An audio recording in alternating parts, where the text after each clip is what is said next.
myself, am I true like no one else? Every day loses constructive, doesn't really make sense. Someone told me to think clearly, someone told me fear the end. I'm afraid of this, not simply, I'm afraid to be dependent. You won't let go, settled in my thoughts. I need to know, maybe this is false.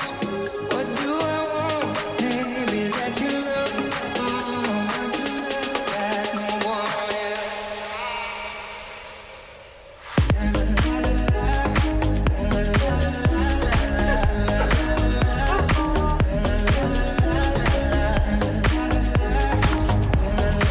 School, hè, mannen.